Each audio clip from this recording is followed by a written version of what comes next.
L'amour pour son prochain. Début du message. Matthieu 22 versets 39 à 40.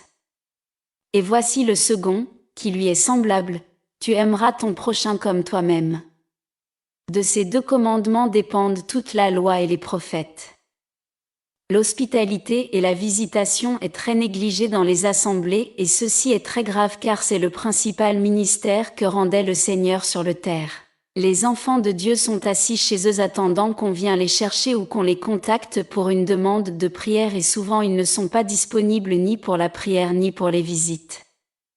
Au lieu d'aller vers ceux qui en ont besoin comme le faisait le Seigneur, aujourd'hui ils attendent patiemment dans l'église ou chez eux.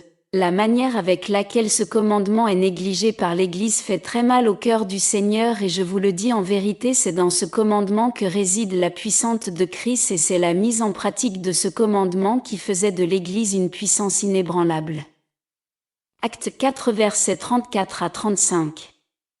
Car il n'y avait parmi eux aucun indigent, tous ceux qui possédaient des champs ou des maisons les vendaient, apportaient le prix de ce qu'ils avaient vendu et le déposaient aux pieds des apôtres, et l'on faisait des distributions à chacun selon qu'il en avait besoin.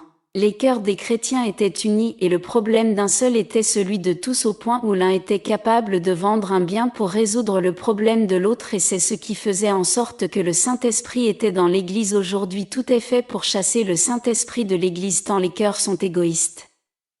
Chacun cherche son intérêt et parfois devant la situation d'un frère, on est capable de l'abandonner pour éviter des problèmes.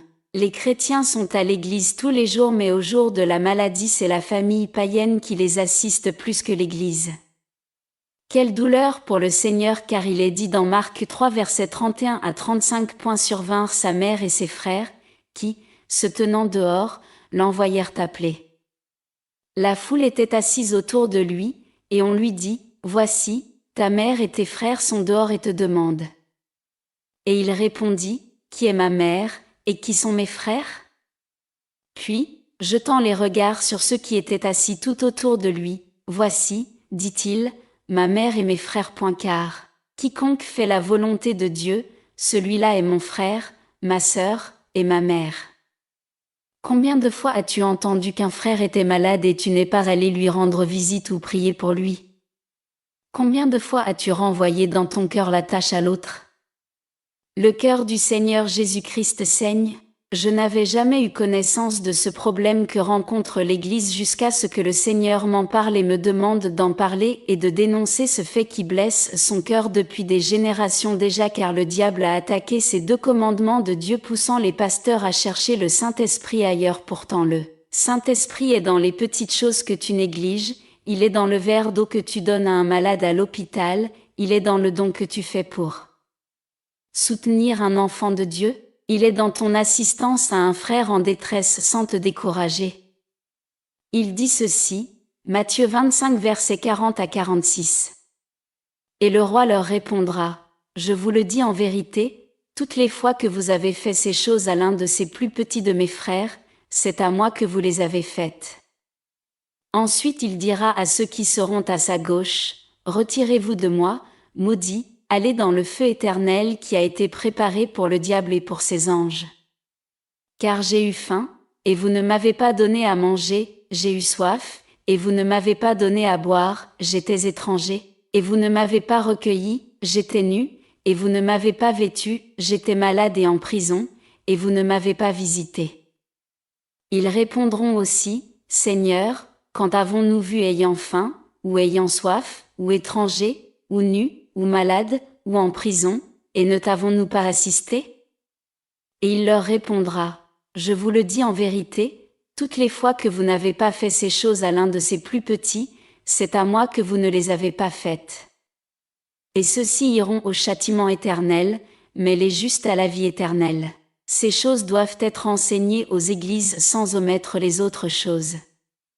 Les pasteurs doivent arrêter d'enseigner qu'on doit prendre soin uniquement d'eux, pourtant c'est d'abord le peuple qui doit être au soin. Ézéchiel 34 versets 1 à 2. La parole de l'Éternel me fut adressée, en ces mots. Fils de l'homme, prophétise contre les pasteurs d'Israël. Prophétise, et dis-leur, aux pasteurs, Ainsi parle le Seigneur, l'Éternel, malheur aux pasteurs d'Israël, qui se paissaient eux-mêmes. Les pasteurs ne devaient-ils pas paître le troupeau? Aujourd'hui, lorsqu'on parle de la visitation des saints, certains pensent qu'il s'agit des pasteurs ou des serviteurs de Dieu. Or tout enfant de Dieu est un saint, tout enfant de Dieu qui s'est repenti de ses péchés, s'est dépouillé du cœur et du corps, a abandonné l'amour du monde de ces choses est un saint et mérite toute une attention particulière. Nous ne devons plus laisser nos frères malades sans aller les visiter, nous ne devons plus passer des mois, des années sans aller en prison ou dans les orphelinats, nous devons devenir de vrais imitateurs du Seigneur Jésus-Christ. Matthieu 8 versets 14 à 15. Jésus se rendit ensuite à la maison de Pierre, dont il vit la belle-mère couchée et ayant la fièvre. Il toucha sa main, et la fièvre la quitta, puis elle se leva, et le servit. Voilà ce que Jésus faisait sur la terre et chaque chrétien doit faire de même. Soutenir son prochain moralement, physiquement, financièrement et spirituellement. Prier pour son prochain et jeûner pour lui doit être enseigné. Peux-tu vendre un objet précieux pour pouvoir aux besoins de ton prochain? Le Seigneur Jésus désire une repentance personnelle pour tous ses enfants car la désobéissance à ses commandements a été non seulement observée et pratiquée mais aussi enseignée. Partagée pour ramener le cœur de l'Église à son Seigneur. Souhaitez-vous être en contact avec nous? Voici les conditions avant de nous écrire. Avoir donné sa vie ou être prêt à donner sa vie au Seigneur Jésus-Christ. Sois béni, Amen.